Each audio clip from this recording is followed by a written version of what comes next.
उत्तर प्रदेश में UP TET 2025 की exam date घोषित किया जा चुका है। इसकी परीक्षा 29 और 30 जनवरी 2026 को होगी। उम्मीद है इसका विज्ञापन सितंबर के महीने में आ जाएगा। यूपी टेट से संबंधित बहुत सारे प्रश्न आपके मन में चल रहे होंगे। क्या इसका एग्जाम पैटर्न चेंज होने वाला है? क्या इसका सिलेबस चेंज हो जाएगा? यूपी टेट होता क्या है? क्या टैट का जो अंक है वो आने वाली शिक्षक भर्ती में जुड़ेगा?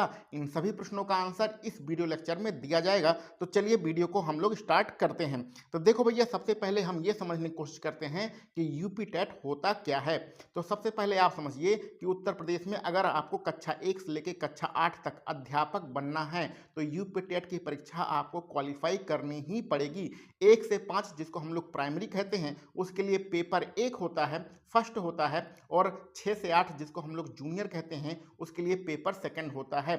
इस प्रकार यूपी टेट में 2 पेपर होते हैं, पेपर फर्स्ट और पेपर सेकंड। बहुत सारे स्टूडेंट जो पहली बार पेपर देते हैं वही ये दोनों पेपर देते हैं, क्योंकि हो सकता है कक्षा 1 से 5 यानी प्राइमरी में आपका विज्ञापन आ जाए या फिर जूनियर में विज्ञापन आ जाए। जहां भी विज्ञापन आए उसके आप योग्य बने रहें। अभी उत्तर प्रदेश में कक्षा 9-10 जिसको हम लोग टीजीटी कहते हैं और 11-12 जिसको हम लोग पीजीटी कहते हैं उसके लिए यूपी टेट नहीं मांगा जाता है। लेकिन अन्य प्रदेशों में कक्षा 9-10 11-12 में भी टेट क्वालिफाई होना चाहिए। तो लेकिन अभी उत्तर प्रदेश में ऐसा नियम नहीं है, भविष्य में यह नियम लागू हो भी सकता है। तो अभी आप बस इतना समझिए कि कक्षा 1 से लेकर कक्षा 8 तक अध्यापक बनने के लिए आपको उत्तर प्रदेश अध्यापक यानी जिसको शिक्षक पात्रता परीक्षा कहते हैं वो आप क्वालिफाई होने चाहिए। यानी इसका पेपर सभी स्टूडेंट दे सकते हैं जिनके पास डीएलएड वाली डिग्री है और जिनके पास बीएड वाली डिग्री है।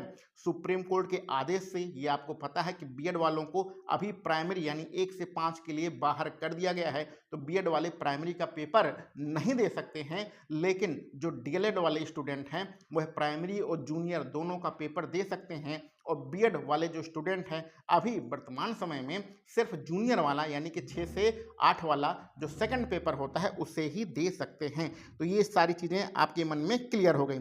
अब बात करते हैं एग्जाम पैटर्न के ऊपर। यानी कि कहने का सीधा मतलब है कि टीचर बनना है, चाहे संविदा का भी टीचर बनना हो। जो आपका नवोदय विद्यालय में संविदा टीचर रखे जाते हैं, कस्तूरबा गांधी में रखे जाते हैं, आश्रम पद्धति स्कूल में रखे जाते हैं, उसमें भी यूपी टेट मांगा जाता है। तो यानी आपको सरकारी नौकरी चाहिए या संविदा नौकरी चाहिए, शिक्षक बनना है तो यूपी टेट क्वालिफाई करना पड़ेगा। अब इसके एग्जाम पैटर्न की बात करते हैं कि परीक्षा होती कैसे है। देखो भैया, 2 पेपर होते हैं, ये हमने पहले बता दिया। तो पहला प्राइमरी वाली बात करते हैं 1 से 5 के लिए। तो 1 से 5 में आपको 5 सब्जेक्ट मिलेंगे। एक सब्जेक्ट से 30 प्रश्न होगा, एक प्रश्न 1 नंबर का रहेगा। इस प्रकार पूरे पेपर में 150 प्रश्न आपको मिलेंगे और 150 प्रश्न 150 नंबरों का रहेगा। पेपर को सॉल्व करने के लिए यानी हल करने के लिए 2 घंटे 30 मिनट यानी 2.5 घंटे का आपको समय दिया जाएगा। कौन कौन से सब्जेक्ट रहेंगे इसकी बातें कर लेते हैं। देखिए, सबसे पहला सब्जेक्ट जो आपने पढ़ा होगा डीएलएड में या बीएड में पढ़ा है, मनोविज्ञान, बाल मनोविज्ञान हम लोग इसे कहते हैं। यह आपका रहेगा 30 नंबरों का रहेगा। उत्तर प्रदेश में है तो भैया हिंदी तो आना ही चाहिए, तो दूसरा सब्जेक्ट आपका हिंदी का रहेगा। 30 प्रश्न रहेगा, एक प्रश्न 30 आपका 1 नंबर का यानी 30 प्रश्न 30 नंबर का। तीसरे में देखिए आपको भाषा सेकंड चुनना है। तो भाषा सेकंड चुनने के लिए आपको 3 विकल्प दिए जाते हैं, अंग्रेजी है, संस्कृत है और उर्दू है। तीनों में से कोई एक लेना है। जब पेपर बन के आएगा आपके सामने एग्जाम हॉल में, जब पेपर सॉल्व करेंगे तो वहाँ 30 प्रश्न संस्कृत का भी रहेगा, 30 प्रश्न अंग्रेजी का भी रहेगा और 30 प्रश्न आपके उर्दू का भी रहेगा। लेकिन फॉर्म भरते समय जो सेकंड लैंग्वेज आपने चुना होगा वही आपको सॉल्व करना है। यानी सेकंड लैंग्वेज में अगर आपने संस्कृत लिया है तो वह 30 प्रश्न आपके संस्कृत वाला ही सॉल्व करना है, अंग्रेजी की तरफ और उर्दू की तरफ ध्यान नहीं देना है। तो इस प्रकार पहला जो 30 प्रश्न होगा वो मनोविज्ञान का, दूसरा 30 प्रश्न हिंदी का, तीसरा 30 प्रश्न भाषा सेकंड जिसमें आपको 3 विकल्प मिलेंगे। तीनों में से जो भी आप लेंगे वो आपका सॉल्व हो जाएगा। और चौथा मेरा फेवरेट सब्जेक्ट जिसका मैं टीचर हूं और जिसकी मैं आपको गारंटी लेता हूं कि 30 में से 30 नंबर मैं दिला के रहूंगा। आप लोगों को पता होना चाहिए कि अभी हाथ में फ्रैक्चर हो गया है, इसलिए बोर्ड पर वीडियो नहीं बन रही है, इसलिए मोबाइल पर ही मजबूरी में वीडियो बना रहे हैं क्योंकि इन्फॉर्मेशन देना बहुत ही आवश्यक है। तो मेरा सब्जेक्ट है गणित और गणित के 30 प्रश्न आएंगे अगले पोर्शन में। एक प्रश्न 1 नंबर यानी 30 नंबर का, और मैं गारंटी लेता हूं चाहे आपको गणित में कुछ भी ना आता हो तो भी आपको 30 में से 30 नंबर मैं दिला के रहूंगा। एक बार ये हफ्ते 10 दिन बाद प्लस्तर कट जाएगा, उसके बाद एक बेहतरीन हम लोग मैराथन क्लास भी लगाएंगे और रोज तैयारी करेंगे यूपी टेट मैथ का। आपको 5 महीने हैं, 5 महीने पर्याप्त समय है, 5 महीने में आपको ब्रिलियंट बना देंगे गणित विषय के लिए, इसकी आपको टेंशन बिल्कुल भी नहीं लेना है। और 5वें नंबर पे है पर्यावरण अध्ययन। पर्यावरण अध्ययन में आपका जो थोड़ा बहुत भूगोल भी पूछा जाता है। पर्यावरण अध्ययन बहुत ही इंपॉर्टेंट है। ये कक्षा 8 वाली जो किताब आती है पर्यावरण अध्ययन की, कक्षा 6, 7, 8 में एक ही किताब चलती है पर्यावरण अध्ययन की, हमारा परिवेश के नाम से होता है, तो उसको आप देख लीजिए, उससे बहुत सारे प्रश्न मिलेंगे। इसमें ज्योग्राफी भी पूछा जाता है और आपका जीएस भी होता है, यानी कि पॉलिटी भी होता है, थोड़ा बहुत इतिहास भी होता है, यानी सब होता है। तो कुल मिला के ये अभी हम सिलेबस पे आगे देखेंगे क्या होता है, अभी सिर्फ एग्जाम पैटर्न पे बात कर रहे हैं। तो ये पूरा आपका 150 प्रश्न हो गया। भाषा सेकंड में गलती नहीं करना है। जो भाषा सेकंड है आपका तीसरे नंबर पे लिखा है, उसमें गलती नहीं करना है। बहुत सारे लोग यही गलती करते हैं और फिर बाद में रोते हैं। गलती क्या करते हैं, फॉर्म भरते समय उन्होंने भर दिया अंग्रेजी, फॉर्म भरते समय सेकंड लैंग्वेज में भर दिया अंग्रेजी। जब पेपर देने गए वहां ओएमआर सीट में भी अंग्रेजी भरा। ओएमआर सीट में गोला लगाना होता है कि आप सेकंड लैंग्वेज कौन सी ले रहे हैं, तो वहां पर अंग्रेजी के सामने गोला लगा दिया। लेकिन पेपर देखा तो भैया हैरान हो गए, अरे ये तो बड़ा कठिन आ गया। उन्हें लग रहा है संस्कृत आसान लग रही है, तो सॉल्व कर दिया संस्कृत। संस्कृत वाला 30 प्रश्न सॉल्व कर दिया और जो गोला भरना था वो 30 गोले संस्कृत वाले भर दिए। अब भैया फॉर्म भरते समय तुमने भरा है अंग्रेजी, पेपर में सॉल्व कर रहे हो संस्कृत, तो दोनों मामला हो गया आपका गड़बड़। जब गड़बड़ हो गया तो आपके नंबर कटपिट के उस सब्जेक्ट में हो गए 0। तो कुल मिला के ये गलती नहीं करनी है। सेकंड लैंग्वेज कौन सी लेनी है, हिंदी लेना है या सॉरी सेकंड लैंग्वेज में नहीं, हिंदी फर्स्ट लैंग्वेज में है। सेकंड लैंग्वेज में संस्कृत लेना है, अंग्रेजी लेना है या उर्दू लेना है, इसका मन अभी से बना लीजिए, इसको अभी से डिसाइड कर लीजिए और फिर उसी हिसाब से आप अपनी तैयारी कीजिए। अगर अंग्रेजी लेना है तो ढंग से अंग्रेजी पढ़ लो, संस्कृत लेना है तो ढंग से संस्कृत पढ़ लो, और अगर उर्दू से आपने पढ़ा है तो उर्दू आप ले सकते हैं। ठीक है, इसमें गलती नहीं करना है क्योंकि इसी में बच्चे बार बार रोते हैं। पेपर कैसा आएगा, क्योंकि आप प्राइमरी का पेपर दे रहे हो इसलिए कक्षा 8 तक की सारी किताबें पढ़नी है। ठीक है, और उसके बाद कक्षा 9-10 की भी किताब पढ़ लेना है। अगर कक्षा 8 तक आपको याद हो जाए तब कक्षा 9-10 का भी पढ़ लेना है, चाहे गणित हो, चाहे आपका जीएस वाला पोर्शन हो, बाल मनोविज्ञान तो आपने जो डीएलएड में पढ़ा होगा या बीटीसी में पढ़ा होगा वही आपका आएगा, और चाहे हिंदी हो चाहे अंग्रेजी हो, इन सभी सिलेबस की हम बात कर रहे हैं। आपको हाई स्कूल तक कक्षा 10 तक पढ़ना है, लेकिन पहले कक्षा 8 तक पढ़ना है। कक्षा 8 तक जब याद हो जाए तो कक्षा 9-10 वाला पढ़ना है। ये आपका लेवल रहेगा, प्रश्नों को बनाने का ये आपका लेवल रहेगा। ठीक है, तो यहाँ पर सारी चीजें आप समझ गए होंगे। अच्छा, एक चीज और समझ लीजिए, यहाँ पर कोई माइनस मार्किंग नहीं है। तो मान लेते हैं 150 प्रश्न आया, उसमें से आपको 100 प्रश्न आ रहे थे, 100 आपने सॉल्व कर लीजिए, बाकी 50 प्रश्न आपको नहीं आ रहे हैं, उसका आंसर आपको नहीं पता है, तो बेहतरीन आप तुक्का लगा सकते हो, खूब तुक्का लगाओ, कोई नहीं पूछ रहा है तो 150 में से कम 10-15 प्रश्न तो आपके सही हो ही जाएंगे। माइनस मार्किंग बिल्कुल भी नहीं है। ठीक है, चलो अब आगे बढ़ते हैं, 6 से 8 पे बात करते हैं। तो उम्मीद है 1 से 5 वाला सारी दिक्कत खत्म हो गई होगी, समस्या जो क्वेश्चन थे आपके वो अब पूरे हो गए होंगे। अब जो आपका 60% सिलेबस है प्राइमरी वाला, वही 60% सिलेबस जूनियर में भी आता है, यानी जूनियर 6 से 8 में आता है। ठीक है, यानी कि आपका पहले नंबर पे बाल मनोविज्ञान सेम वैसे ही आएगा। हिंदी भाषा फर्स्ट हिंदी आपको लेना है, ये भी सेम है। भाषा सेकंड आपको लेना है कौन सी, जो आपको जैसा आपका प्राइमरी में था वैसा ही आपका जूनियर में है। अब चौथे नंबर वाला कॉलम ध्यान से समझ लीजिए। देखिए भैया, जब आप डिग्री लेते हैं, तो जब आप स्नातक करते हैं, डिग्री लेते हैं, तो वहाँ पर आपको विज्ञान वर्ग के स्टूडेंट होते हैं, यानी पीसीएम से पढ़ते हैं, फिजिक्स केमिस्ट्री मैथ्स या जूलॉजी बॉटनी केमिस्ट्री, इन सारे सब्जेक्ट से पढ़ते हैं, तो आप विज्ञान वर्ग के अभ्यर्थी माने जाते हैं। तो 6 से 8 में सरकार ने सिर्फ 2 वर्ग डिसाइड किया है, यानी टेट का फॉर्म भरने के लिए 2 कैटेगरी आपको रखी है, एक है विज्ञान वर्ग, दूसरा है सामाजिक विज्ञान। तो विज्ञान वर्ग में हमने बता दिया कौन कौन आएंगे, जो विज्ञान वाला विषय पढ़ेंगे स्नातक में। अब सामाजिक विज्ञान में कौन से आएंगे, इस विज्ञान वर्ग को छोड़कर जितने भी लोग हैं वो सब आपके सामाजिक विज्ञान में आएंगे। जैसे कि आपने मान लेते हैं स्नातक में पढ़ा है इतिहास, भूगोल, राजनीति शास्त्र, अर्थशास्त्र, दर्शन शास्त्र, सोशोलॉजी, इसको पढ़ा है, ठीक है।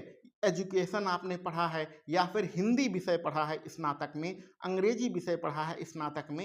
ये दुनिया भर के जितने भी विषय होते हैं वह आपके कला वर्ग के विषय माने जाते हैं। तो स्नातक में अगर आप कला वर्ग के अभ्यर्थी हैं तो सामाजिक विज्ञान वाला फॉर्म भरेंगे। तो चौथे ऑप्शन में आपको दो में से कोई एक चुनना होगा। अगर आप स्नातक में विज्ञान वर्ग के अभ्यर्थी हैं तो आपको विज्ञान वर्ग चुनना होगा, और अगर आप कला वर्ग के अभ्यर्थी हैं तो सामाजिक विज्ञान का आपको चुनना होगा, सामाजिक विज्ञान का पेपर देना होगा। अगर आप विज्ञान वर्ग चुनते हैं तो आपको 30 प्रश्न गणित के और 30 प्रश्न विज्ञान के मिलेंगे, कुल हो जाएगा 60 प्रश्न। दूसरा, अगर आप सामाजिक विज्ञान चुनते हैं तो सामाजिक विज्ञान कौन कौन लेगा ये हमने बता दिया। अब सामाजिक विज्ञान अगर आप चुनते हैं तो आपको जो इतिहास होता है, भूगोल होता है, अर्थशास्त्र होता है और नागरिक शास्त्र होता है, ये 4 सब्जेक्ट आपके सामाजिक विज्ञान वाले होते हैं। इन्हीं 4 सब्जेक्ट में से आपके 60 प्रश्न आएंगे, ठीक है। तो दोनों में से कोई एक करना है, या तो आप गणित विज्ञान लेना है या फिर सामाजिक विज्ञान लेना है, दोनों एक साथ नहीं रह सकते हैं। पेपर जब आएगा, पेपर जब आपको मिलेगा तो वहां 60 प्रश्न में गणित विज्ञान भी रहेगा और अगले 60 प्रश्न में आपको सामाजिक विज्ञान भी दिया रहेगा।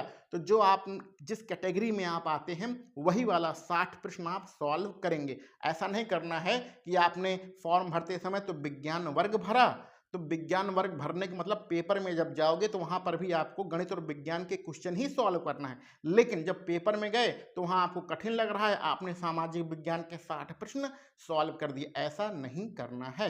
तो यानी कि चौथे नंबर पर जो लिखा है वहां पर आपको 2 विकल्प मिलेंगे, दोनों विकल्प में से कोई एक विकल्प आपको लेके चलना है। इस प्रकार हमारा जो एग्जाम पैटर्न है 6 से 8 वाला ये यहाँ पर खत्म होता है। क्योंकि ये जूनियर का पैटर्न है, इसलिए इसमें जो प्रश्नों का स्तर होगा वो हाई स्कूल लेवल का होगा, यानी कक्षा 9 और 10 वाले लेवल के अधिकांश प्रश्न आएंगे, चाहे वो आपके गणित के हों, चाहे वो सामाजिक विज्ञान के हों, चाहे अंग्रेजी विषय का हो, चाहे हिंदी विषय का हो, सब वही लेवल रहेगा। और आपका जो बाल मनोविज्ञान है, बाल विकास और शिक्षण है, ये तो आपको पता है, जो डीएलएड में या आपने बीएड में पढ़ा है वही वाला आपका यहाँ पर रहेगा।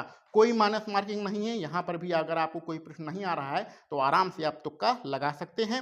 ये यहाँ पर सारी चीजें लिखी गई हैं। अब क्वालिफाइंग मार्क की बात कर लेते हैं। देखो भैया, ये पात्रता परीक्षा है, यानी क्वालिफाइंग एग्जाम है, तो आपको एक क्वालिफाइंग मार्क्स भी रहेगा। अगर आप अनारक्षित वर्ग से आते हैं, जिसको हम लोग सामान्य कैटेगरी कहते हैं, तो उसके लिए 150 में से 90 नंबर आपको लाना है। कम से कम 90 नंबर आपके होंगे तो आप क्वालिफाई माने जाएंगे। अगर आप आरक्षित वर्ग से आते हैं, ओबीसी हैं, एससी हैं, एसटी हैं, तो आपको 150 में से 82 नंबर अगर आपके आते हैं तो आपको क्वालिफाई माना जाएगा। यानी आरक्षित वर्ग के लिए 82, अनारक्षित वर्ग के लिए 90 ये क्वालिफाइंग मार्क है। बिहार में होता क्या है कि एससी और एसटी जो कैंडिडेट होते हैं उनको 75 नंबर यानी कि 75 नंबर पर ही क्वालिफाई मान लिया जाता है, लेकिन ऐसा उत्तर प्रदेश में नहीं है। तो क्वालिफाइंग मार्क्स आप लोग उम्मीद है समझ गए होंगे कि आप किस कैटेगरी से हैं और कम से कम कितना नंबर लेना है।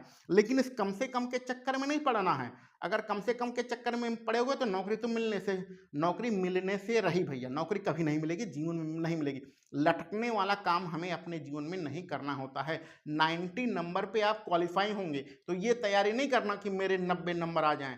आपको यूपी टेट के पेपर में कम से कम 110 नंबर लाना है। अगर 110 नंबर आएगा तब आप टीचर बनने की उम्मीद करिए, क्योंकि अगली जो पेपर होगा वो शिक्षक भर्ती वाला पेपर होगा। तो इसका जो सिलेबस है यूपी टेट का, उसका लगभग 80% सिलेबस आपका शिक्षक भर्ती में आता है। तो जब इसमें नंबर नहीं ला पा रहे हो तो शिक्षक भर्ती में कैसे नंबर लाओगे? इसलिए लटकने वाला काम नहीं करना है। क्वालिफाई कितने पे होंगे, पास कितने नंबर पे हो जाएंगे, इसके चक्कर में बिल्कुल भी नहीं पड़ना है। अधिकतम नंबर लाने की कोशिश करना है। कम से कम 110, 115, 120, 125 इतना नंबर लाने की कोशिश करना है। इसी हिसाब से तैयारी करना है। फिर आपको बता दें, गणित में बिल्कुल भी नहीं घबराना है।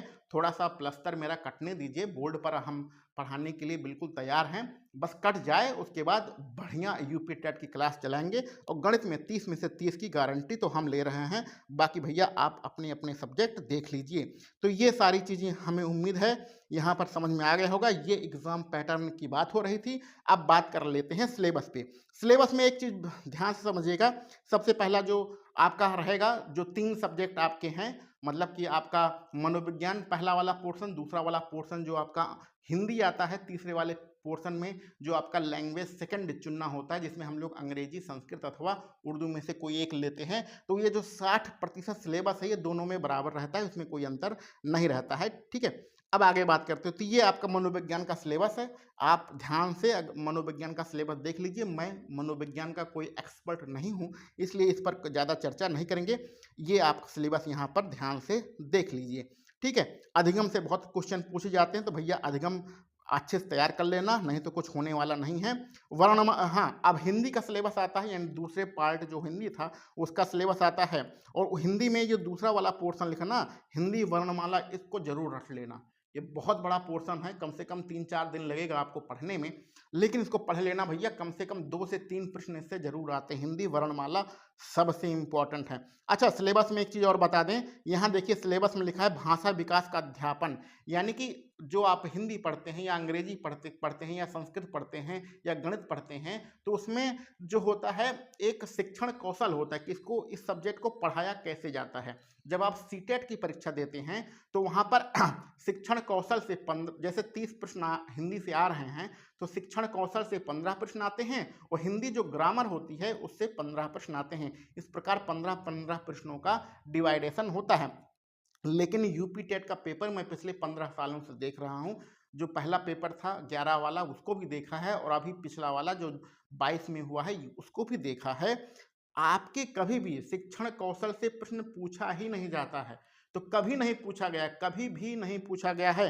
तो हिंदी के सिलेबस में देखिए, ये तो आपका ग्रामर लिखा है हिंदी के सिलेबस में, ये आपका व्याकरण वाला पोर्शन है, तो ये तो पढ़ना ही है। लेकिन ये वाला जो पोर्शन लिखा है खान नंबर पर, भाषा विकास का अध्यापन, जिसको अधिगम और अर्जन भाषा अध्यापन के सिद्धांत, यानी हिंदी कैसे पढ़ाई जाती है उसका उसको क्या उसमें हम लोग मनोवैज्ञानिक विधियां यूज करते हैं, इससे आज तक प्रश्न नहीं पूछा गया है। तो आप चाहे गणित में हो, चाहे अंग्रेजी में हो, चाहे हिंदी में हो, जो अधिगम संबंधी प्रश्न हैं, जो शिक्षण संबंधी प्रश्न होते हैं, वो नहीं पूछे जाते हैं। वह सिर्फ सीटेट में ही पूछे जाते हैं, वो यूपी टेट में नहीं पूछे जाते हैं। तो इसको आपको नहीं पढ़ना है, यानी कि ये वाला जो खा वाला पोर्शन है हिंदी में, ये आपको पढ़ना भी नहीं है। इसी प्रकार भाषा सेकंड में अगर आप अंग्रेजी लेते हैं तो ये देखिए ग्रामर वाला पोर्शन हो गया, और ग्रामर वाले पोर्शन तो आपको पढ़ना ही है। उर्दू वाला यहाँ पर आपको लिखा गया है, और उसके बाद संस्कृत वाला ये आपको पूरा सिलेबस यहाँ पर लिखा गया है। और संस्कृत में भी देखिए भाषा विकास का अध्यापन, ये आपको मनोविज्ञान वाले टॉपिक दे दिए गए हैं, तो ये आपको नहीं पढ़ना है। कहने का मतलब आप समझ गए, ये सिलेबस में लिखा है लेकिन आज तक किसी पेपर में पूछा नहीं गया है। यूपी टेट के इतने सारे पेपर हो गए हैं। गणित का सिलेबस में देखिए, गणित एक पर अभी हम चर्चा करते हैं, लेकिन यहाँ पर देखिए खान नंबर पर अध्यापन संबंधी मुद्दे, यानी कि शिक्षण कैसे किया जाता है, शिक्षण कौशल संबंधी जो प्रश्न होते हैं, जो आपके मनोविज्ञान जब आप पढ़ते हैं, बीएड करते हैं या डीएलएड करते हैं, उसमें आपको समझाया जाता है आराम से, उस संबंधित प्रश्न नहीं पूछे जाते हैं आपके गणित में। सिर्फ ये जो आपके हैं चैप्टर, इन्हीं से आपके प्रश्न पूछे जाते हैं। तो गणित में घबराने की बिल्कुल भी जरूरत नहीं है, बहुत ही आसान सिलेबस है यार, सबको रटा देंगे, टेंशन नहीं लेना है। ठीक है, गणित पे जो सिलेबस पे कैसे तैयारी करना है इसकी बाद में वीडियो बनाएंगे, अभी सिर्फ आप देख लीजिएगा ध्यान से। ठीक है, तो ये आप सिलेबस इसी हिसाब से आप अपना सिलेबस देख सकते हैं, और इसी हिसाब से जब आप पेपर सेकंड देने जाएंगे तो थोड़ा बहुत सिलेबस बढ़ जाता है प्रत्येक में, बाकी कोई यहाँ पर ज़्यादा अंतर नहीं है। ध्यान से देख लीजिएगा, यहाँ पर भी आपके मनोविज्ञान में अध्ययन और अध्यापन लिखा है, इसको नहीं पढ़ना है। ठीक है, ये सारी चीज़ें आपको नहीं पढ़ना है। हिंदी में देखिए यहाँ पर लिखा होगा भाषा विकास का अध्यापन, ये आपको जो मनोविज्ञान वाली चीज़ें हैं नहीं पढ़ना है। ये हम जो बता रहे हैं इसको ध्यान से समझिए और समझने की कोशिश करिए। अब इसमें थोड़ा गणित का सिलेबस देख लेते हैं जो आपके सेकंड पेपर में आता है। देखिए प्राकृतिक संख्याएं इसमें देखिए आपके जो कक्षा 6, 7, 8 में पढ़ाई जाती है, कक्षा 9, 10 में पढ़ाई जाती है, सेम वही गणित आपको यहाँ पर पूछा जा रहा है। सिलेबस में थोड़ा-सा बहुत अंतर है, अध्यापन संबंधी मुद्दे नहीं पढ़ना है। ये सिलेबस की एक अलग से वीडियो बनाएँगे, उसमें आप देख लीजिएगा। इसी प्रकार यहाँ पर आगे आपका दिया गया है, कौन-सा सामाजिक विज्ञान वाला सिलेबस दिया गया है। अब चर्चा करते हैं, क्या इस बार बहुत सारी चर्चाएँ चल रही हैं, टेलीग्राम ग्रुप में बहुत सारे लोग क्वेश्चन पूछ रहे हैं, आपके व्हाट्सएप पे क्वेश्चन पूछ रहे हैं। वो क्वेश्चन ये है कि क्या सर इस बार एग्ज़ाम पैटर्न और सिलेबस चेंज हो जाएगा? क्योंकि जो आपने अभी देखा ये 2021 वाले टेट का है। तो भैया अब आपका ऐसा कोई नोटिफ़िकेशन आने की उम्मीद नहीं है जिससे आपका एग्ज़ाम पैटर्न और सिलेबस चेंज हो जाए। जो है वही रहेगा। ये जो आपका सिलेबस है ये परफेक्ट है, इसमें चेंज करने की कोई आवश्यकता नहीं है। तो आपका ये चेंज होने वाला नहीं है, आपको इसी के अनुसार तैयारी करनी है। अगला प्रश्न है कि टेट का अंक अगली जो आपकी शिक्षक भर्ती आएगी उसमें जुड़ेगा? तो भैया वो जुड़ नहीं सकता है। टेट का अंक कभी नहीं जुड़ सकता है, क्योंकि सरकार ने हलफनामा देकर सुप्रीम कोर्ट में कहा है कि टेट से क्वालिफाइंग एग्जाम है, इससे मेरिट नहीं बनती है। ठीक है, तो टेट से मेरिट नहीं बनती है, टेट सिर्फ क्वालिफाइंग एग्जाम होता है। आरक्षित वर्ग में आपका 82 से ऊपर होना चाहिए, अनारक्षित वर्ग में 90 से ऊपर होना चाहिए। ये सिर्फ क्वालिफाइंग मार्क है। तो जो हवा चल रही है मार्केट में, शिक्षण संस्थाओं में कि टेट का अंक जुड़ेगा, वो सिर्फ भौकाल है, फर्जी है, उसके चक्कर में बिल्कुल भी नहीं पड़ना है। अब बात करते हैं सुपर टेट की परीक्षा कब होगी। तो भैया यूपी टेट की परीक्षा आपकी जनवरी में होगी, रिजल्ट आपका फरवरी में आ जाएगा। मार्च तक थोड़ा बहुत अगर डाउट रहेगा तो मार्च वर्ष तक आपका रिजल्ट आ सकता है, और उम्मीद है सुपर टेट की परीक्षा का जो नोटिफिकेशन होगा वो मार्च में आ जाएगा, यानी मार्च 26 में आपका नोटिफिकेशन आ जाएगा, और नोटिफिकेशन आने के अगले 2 महीने के अंदर आपका एग्जाम करा लिया जाएगा। यानी कि अगले साल, अभी अगस्त चल रहा है, अगले साल अगस्त सितंबर तक आपकी सारी प्रक्रिया पूरी हो जाएगी, आपको एक सरकारी नौकरी मिल जाएगी। तो अगर आपने उत्तर प्रदेश में डीएलएड किया है, 1 से 5 की प्राइमरी की शिक्षक भर्ती आ रही है, ये अवसर आपको बिल्कुल भी नहीं छोड़ना है। और उम्मीद है, ऐसी चर्चाएं चल रही हैं, और सरकार की अगर दया दृष्टि बनी रही तो 6 से 8 यानी जूनियर वाली भर्ती भी सरकार दे सकता है, यानी बीएड वालों की भी किस्मत खुल सकती है। तो चाहे डीएलएड वाले हों, चाहे बीएड वाले हों, हिम्मत बिल्कुल भी नहीं हारना है, अपनी तैयारी करते रहना है। यूपी टेट का पेपर अच्छे नंबरों से क्वालिफाई करना है, क्योंकि अगर यूपी टेट में आपके अच्छे नंबर आएंगे, सिलेबस लगभग बराबर होता है, तभी आपका सुपर टेट में अच्छे नंबर आ सकते हैं। अगर अभी भी आपके मन में कोई डाउट हो तो उसको आप क्वेश्चन पूछेगा कमेंट बॉक्स में, उन सारे डाउट को यहाँ पर कमेंट बॉक्स में क्लियर कर दिया जाएगा। आप सभी लोगों को वीडियो देखने के लिए बहुत बहुत धन्यवाद।